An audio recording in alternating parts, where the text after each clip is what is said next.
Hello students, तो 9th physics chapter gravitation का next lecture. और इससे पिछले लेक्चर में हमने पढ़ा था न्यूटन इनवर्स स्क्वायर लॉ। एक इम्पोर्टेंट टर्म्स था कि न्यूटन का जो फॉर्मूला है F=G(m1m2/r²) में आर स्क्वायर यानी इनवर्स लॉ क्यों कैसे फॉलो हुआ, तो वो हमने आपको ड्राइव करके दिखाया था और उसके बाद कुछ MCQ भी किए थे। ठीक है, आफ्टर दैट अब हम पढ़ते हैं इसका नेक्स्ट टर्म और वो है ग्रेविटी। ठीक है, एक इंपॉर्टेंट, इससे पहले पढ़ा है ग्रेविटेशन और अब पढ़ते हैं ग्रेविटी और फिर देखेंगे इन दोनों का क्या रिलेशन है, दोनों में क्या डिफरेंस है। तो पढ़ते हैं gravity.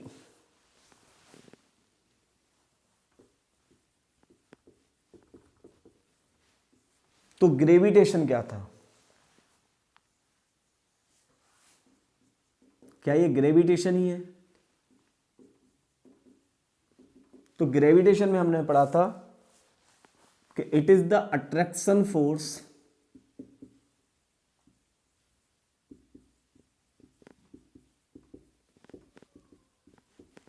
between any two object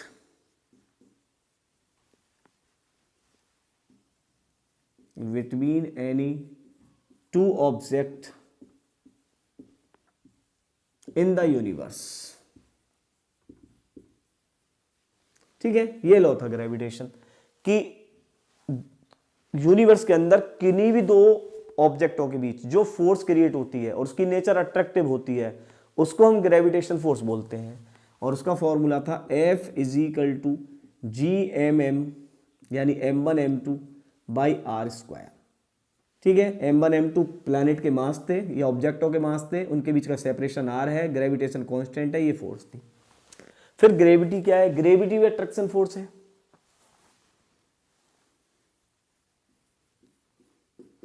gravity it is the attraction force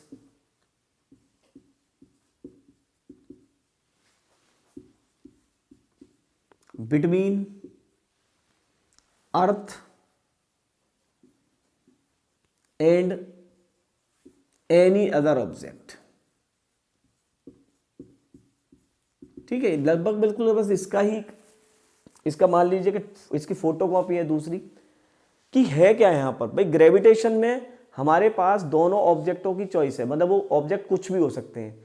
सन अर्थ हो सकता है, अर्थ मून हो सकता है, सन मून हो सकता है, सन मार्स हो सकता है, अर्थ जुपिटर हो सकता है। तो वहां पर कोई भी दो ऑब्जेक्ट हो सकते हैं और उनके बीच में जो फोर्स लगती है उसको हम ग्रेविटेशन फोर्स बोलते हैं। लेकिन ग्रेविटी की बात करेंगे तो ग्रेविटी में एक फोर्स वही है दो ऑब्जेक्टों के बीच, अब भी अट्रैक्शन भी है, लेकिन उसमें एक ऑब्जेक्ट को हमने फिक्स कर लिया, अर्थ। क्योंकि हम रहते कहाँ हैं? अर्थ। भाई प्लैनेट के बीच लगने वाली फोर्स है, तो प्लैनेट हमारा कौन सा है? अर्थ। तो अर्थ और कोई भी अदर प्लैनेट या कोई भी अदर ऑब्जेक्ट, उन दो के बीच में जो फोर्स लगेगी उसे बोलेंगे हम ग्रेविटी। क्लियर हुआ? वो है ग्रेविटी। तो वो है ग्रेविटेशन, वो है ग्रेविटी, दोनों फोर्स सेम है, लेकिन ये इसको हम बोलते हैं अर्थ के साथ। यानी आप किसी भी ऑब्जेक्ट को अर्थ ऐसे छोड़ोगे तो वो कहाँ जाता है? अर्थ पर ही जाता है, नीचे। अरे किसी भी ऑब्जेक्ट को हाइट से आप छोड़ देंगे तो कहाँ जाएगा? वो अर्थ पर। तो उनके बीच फोर्स लगी हुई है, तो वो फोर्स, उस फोर्स का क्या नाम होता है? उसी फोर्स का नाम होता है ग्रेविटी। तो gravity is the attraction force between earth and any other object in the universe. ठीक है, यूनिवर्स के अंदर जितने भी ऑब्जेक्ट हैं अर्थ के साथ उसकी ग्रेविटी फोर्स है। ठीक है, तो ये डिफरेंस है ग्रेविटेशन और ग्रेविटी में। तो ग्रेविटी अर्थ से रिलेटिव है, कोई भी ऑब्जेक्ट है नीचे गिरना है, ठीक है, अर्थ पर आना है लौट कर। तो अब हम देखते हैं कि इसमें कैसे इसे फाइंड कर सकते हैं, भाई होता क्या है ये। तो यहां पर हमें सीखना है कि न्यूटन ने जो लॉ दिया था, न्यूटन्स ग्रेविटेशन लॉ, ये था हमारा F=G(m)m/r²। आगे समय F=G(m)m/r²। बस यहां पर क्या लेना है हमें? जो G है वो आपका कांस्टेंट है। कौन सा कांस्टेंट? यूनिवर्सल। जो कैपिटल M है वो मास ऑफ अर्थ है, स्मॉल m ऑब्जेक्ट का मास है और आर है रेडियस ऑफ अर्थ, आर है रेडियस ऑफ अर्थ, ठीक है। यानी हम कहना चाह रहे हैं कि भाई ये अर्थ है जैसे, और इसके ऊपर कोई एम मास का ऑब्जेक्ट रखा है, और ये है हमारी अर्थ, इसके बीच सेपरेशन आर है सेंटर से, और अर्थ का मास एम है, तो उसके बीच फोर्स कैसी लगेगी, F is equal to G M M by R square, यही फोर्स लगेगी भाई इन दोनों के बीच में। अच्छा, न्यूटन ने एक और लॉ दिया था, न्यूटन का लॉ था एक, कि जो फोर्स होती है by Newton, F is equal to M G, भाई जो अर्थ के ऊपर हमारा मास होता है, जो अर्थ के ऊपर फोर्स लगती है एम ए, वो उसको हम बोलते हैं एम जी, ये भी एक न्यूटन की फोर्स है। तो ये भी फोर्स है न्यूटन द्वारा, ये भी फोर्स है, और ये भी अर्थ के द्वारा लगती है, ये भी अर्थ के द्वारा लगती है। क्या दोनों को हम कंपेयर कर सकते हैं? हाँ, ध्यान, दोनों को हम कंपेयर कर सकते हैं, ठीक है। इधर कर लेते हैं कंपेयर।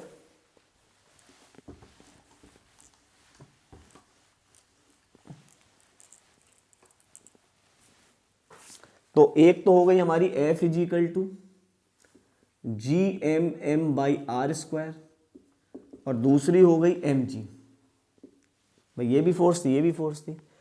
इस एम से ये एम कैंसिल हो गया, तो जी की वैल्यू आ गई G M by R square. इसी को बोलते हैं हम ग्रेविटी, और इसको हम बोलते हैं रिलेशन बिटवीन जी एंड जी, ठीक है। इस टर्म्स को हम जी और जी के नाम से भी जानते हैं, यानी रिलेशन बिटवीन जी एंड जी, यानी स्मॉल जी और कैपिटल जी का क्या रिलेशन है, तो हमें रिलेशन मिला G is equal to G M by R square. तो यहाँ एक मजे की बात ये रही कि जो ग्रेविटी है वो ऑब्जेक्ट के मास पर डिपेंड नहीं करती है, आ रहे ना समझ में, क्योंकि ये तो ग्रेविटेशन कांस्टेंट है, ये अर्थ का मास है, और ये रेडियस ऑफ अर्थ है, यानी यहाँ तो सब चीज़ कांस्टेंट है, ये भी कांस्टेंट, ये भी कांस्टेंट, ये भी कांस्टेंट, इसीलिए जी की वैल्यू को भी हम कांस्टेंट मान लेते हैं। 9.8 लिखा है ना आपने, जी की वैल्यू क्या होती है, 9.8 मीटर पर सेकंड स्क्वायर, ये जी की वैल्यू है। इसको मानकर चलते हैं, अप्रोक्सली 10 भी ले लेते हैं हम इसे। तो ये जो वैल्यू है ये ऑब्जेक्ट के मास पर डिपेंड नहीं करती है। ऑब्जेक्ट का मास का मतलब समझ रहे हो कि अर्थ के ऊपर अगर हम एक ऐसी कंडीशन क्रिएट कर लें जिसमें कोई अदर फोर्सेस ना हो, आ रहे समय, अर्थ के ऊपर हम एक ऐसी कंडीशंस क्रिएट करें जिसमें कोई अदर फोर्स ना हो, यानी एयर फ्रिक्शन ना हो, एयर प्रेशर ना हो, कोई अदर टाइप की फोर्स ना हो, सपोज करो वैक्यूम हो, तो वहां पर अगर हम दो ऑब्जेक्ट लें डिफरेंट डिफरेंट मासेस के, यानी एक को किसी और मासेस का, एक को किसी और मासेस का, यानी एक बहुत भारी हो एक बहुत हल्का हो, और दोनों को हम सेम हाइट से छोड़ दें, तो वो सेम टाइम पर अर्थ पर पहुंच जाएंगे। अरे समझ में भाई, मास का कोई ऑब्जेक्ट के मास का कोई रिलेशन नहीं है, यानी ये जो जी है ये सभी पर से एक समान लगती है। जो जी की वैल्यू है वो सभी ऑब्जेक्टों पर इक्वल लगती है, चाहे वो 100 kg का हो चाहे वो 1 kg का हो, जी की वैल्यू यही लगेगी। क्लियर है? तो इसका मतलब है अगर जी की वैल्यू सेम लगेगी तो वो सेम स्पीड से नीचे गिरेगा, सेम स्पीड से नीचे गिरेगा तो सेम टाइम पर पहुंच जाएगा। पर कंडीशन मैंने बताया वैक्यूम होना चाहिए, यानी कोई अदर फोर्स का रोल ना हो। भाई अदर फोर्स होगी तो हल्के वाले को थोड़ा कम कर देगी, भारी वाले को सपोर्ट नहीं करेगी, हल्के वाले को सपोर्ट कर देगी, हल्के वाले को कम करेगी, हल्का वाला देर में पहुंचेगा, भारी वाला जल्दी पहुंच जाएगा। यही तो है। तो जी के बारे में हमने क्या जाना है कि जो ग्रेविटी है वो नॉट डिपेंड ऑन ऑब्जेक्ट के मास, ठीक है, मास ऑफ ऑब्जेक्ट पर डिपेंड नहीं करती है, वो सीधी सीधी G M by R square पर डिपेंड करती है। इस वैल्यू की बात करें, ये वैल्यू आई कैसे होगी, तो ये भी साइंटिस्टों ने निकाली थी इस वैल्यू को, क्योंकि उनको पता था कि कैपिटल जी की क्या वैल्यू है, एम की क्या वैल्यू है, और आर की क्या वैल्यू है। यानी अगर हम यहाँ जी की वैल्यू रखें, निकालनी हो, तो जी की वैल्यू हमें पता है 6.67 इंटू 10⁻⁻11। अर्थ का मास कितना होता है, 6 इंटू 10⁻24 kg, और अर्थ की रेडियस होती है 6.4 इंटू 10⁻6, और इसका करना है हमें स्क्वायर।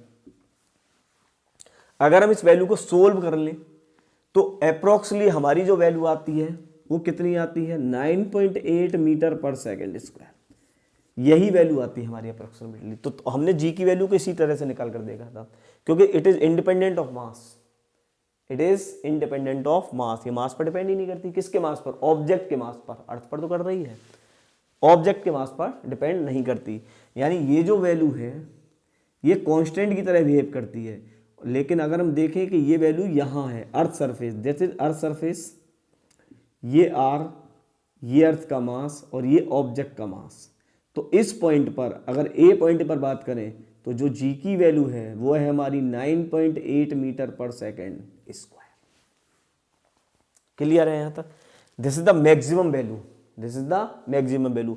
हम बोलने लगे कि भाई कैपिटल जी ये तो कांस्टेंट है, ये है कांस्टेंट, न्यूटन मीटर स्क्वायर पर केजी स्क्वायर। और जी की वैल्यू को भी हम यहां ले रहे हैं 9.8 मीटर पर सेकेंड स्क्वायर। तो क्या ये भी कांस्टेंट है? देखिए ये कांस्टेंट नहीं है, ये वैल्यू चेंज होती रहती है। आ रहा है समय? अगर हमसे पूछेगा कोई डिफरेंस निकालेंगे तो कैपिटल जी तो कांस्टेंट है लेकिन स्मॉल जी कांस्टेंट नहीं है। आप बोलोगे हम तो सर यही यूज करते रहते हैं 9.8 हर जगह। हाँ, इसका एक रीजन है कि ये जो वैल्यू है ये चेंज होती है, लेकिन इसका जो चेंज होने का रेट है वो वेरी स्लो है, बहुत स्लो चेंज होती है। ठीक है, फील कराते हैं कैसे स्लो होती है ये। कि अभी पढ़ा कि हमने अर्थ सरफेस पर कितनी वैल्यू है? 9.8 मीटर पर सेकेंड स्क्वायर, अप्रोक्सीमेटली 10 मान लेते हैं हम। अच्छा, ये यहां से और यहां पर आ जाए सेंटर पर, दिस इज द अर्थ का सेंटर। ठीक है, ये सेंटर है अर्थ का, ये अर्थ की रेडियस है। अच्छा, अर्थ की रेडियस कितनी होती है? ये होती है 6400 किलोमीटर। अगर हम इस पॉइंट पर जी की वैल्यू देखें तो इस पॉइंट पर जी की वैल्यू होती है 0, यानी वैल्यू तो चेंज हुई है। भाई सरफेस पर कितनी है? 10, सेंटर पर कितनी है? 0, तो इसका मतलब डिक्रीज हुई है वैल्यू। जैसे जैसे अर्थ में हम डेप्थ पे जाएंगे डिक्रीज होगी, अर्थ के हाइट पे जाएंगे तो भी डिक्रीज होगी। भाई ऊपर जाओगे तो भी जी डिक्रीज होता चला जाएगा, नीचे आएंगे तो भी डिक्रीज होगा। कांस्टेंट नहीं है ये, समझ में आ रहा है? लेकिन हम क्यों यूज करते हैं, इसका एक लॉजिक है कि देखिए ये 10 से और 0 हुई है, 10 से 0 हुआ ना, 10 से कितनी हुई? 0। कितना चलने पर हुई है? 6400 किलोमीटर। 6400 किलोमीटर चलने पर ये 10 से 0 हुई है। आ रहे हैं? लगभग अगर हम अप्रोक्सीमेटली बात करें तो करीब 640 किलोमीटर चलने पर ये एक कम हुई होगी। तो आप सोच रहे हो कि 6400 किलोमीटर बहुत बड़ी डिस्टेंस है। 6400 आ रहा है, 6400 किलोमीटर बहुत बड़ी डिस्टेंस है। और 6400 किलोमीटर में अगर कोई वैल्यू 10 से 0 होती है तो उसका रेट जो है चेंज होने का वो कितना होगा? स्लो। क्या 1 2 3 4 किलोमीटर पर कुछ पता चलेगा? हमें नहीं पता चलेगा। अगर हम डेप्थ में 1 2 किलोमीटर नीचे चला जाएं तो जी की वैल्यू पर क्या इफेक्ट पड़ेगा? तो इसीलिए हम कांस्टेंट मान लेते हैं। हाइट में भी कांस्टेंट मानते हैं कि अगर हम किसी ऑब्जेक्ट को थ्रो करें तो कितना थ्रो कर सकते हैं? 100 मीटर, 200 मीटर, बस इतना ही। तो 200 मीटर पर जी की वैल्यू पर क्या इफेक्ट पड़ता है? कुछ इफेक्ट नहीं पड़ेगा। पड़ेगा 0.0001, तो हम वहां तक वैल्यू पढ़ते ही नहीं है। भाई बहुत ऊपर जाने पड़ेगा से तब जाकर ये जी की वैल्यू 0 होगी, उससे पहले तो 0 होगी नहीं। भाई चेंज होगी लेकिन स्लो होगी। तो इसीलिए हम इसे क्या मान लेते हैं? कांस्टेंट। क्या ये कांस्टेंट है? नो, कांस्टेंट नहीं है, ये चेंज होती है, ये चेंज होती रहती है। ठीक है, हाइट पर भी चेंज होती है, डेप्थ पर भी चेंज होती है, अर्थ के रोटेशन के कारण भी चेंज होती है, बहुत सारी चीजें। ये 11th में भी आप पूरा चैप्टर पढ़ोगे, वहां डेरिवेशन भी करेंगे इनके हम। हाइट पर कैसे चेंज होती है, डेप्थ पर कैसे चेंज होती है, रोटेशन के कारण कैसे चेंज होती है, शेप साइज के कारण कैसे चेंज होती है, और भी अदर रीजंस हैं। ठीक है, तो वो वहाँ तो हम डेप्थ से पढ़ेंगे कि भाई कैसे कैसे चेंज होती है। लेकिन अभी हमें यहाँ इतना जरूर समझना है कि जी की वैल्यू ये कांस्टेंट नहीं है, ये चेंज होती है। और कैपिटल जी की वैल्यू कांस्टेंट है, वो चेंज नहीं होती। आ रहे समझ में? चलिए,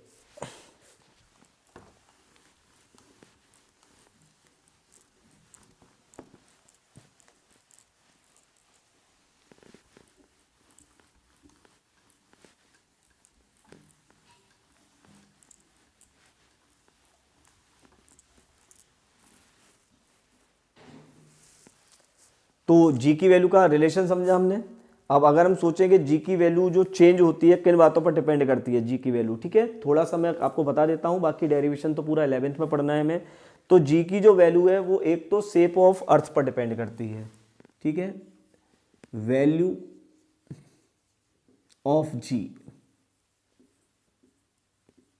डिपेंड्स ऑन, ठीक है, किन कारणों पर ये चेंज होती है और किन कारणों पर नहीं होती। तो एक देखते हैं, एक तो ये शेप ऑफ अर्थ, थोड़ा थोड़ा आप हेडिंग से याद रखेंगे।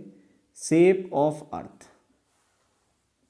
शेप ऑफ अर्थ का मतलब है पहले ही पढ़ा है अभी हमने कि अर्थ जो है वो ओवल टाइप की है कुछ ऐसे, तो इसके ऐसे ऐसे दो रेडियस हो जाएंगे। ये होता है कौन सा वाला, इक्वेटोरियल, और ये कौन सा होता है, पोल वाला। तो ये देखो ये कम है, ये ज़्यादा है, इसको बोलते हैं हम रेडियस ऑफ पोल और इसको बोलते हैं रेडियस ऑफ इक्वेटोरियल। तो हमें समझ में आ रहा है कि रेडियस ऑफ पोल स्मॉल है रेडियस ऑफ इक्वेटोरियल से, यानी ये तो बड़ी रेडियस है भाई, ये 41 किलोमीटर करीब बड़ी होती है यहाँ से, ठीक है, 41 बहुत बड़ी होती है यहाँ से, ये छोटी होती है। तो जहाँ डिस्टेंस कम, अब हम ही ने देखा जहाँ डिस्टेंस कम है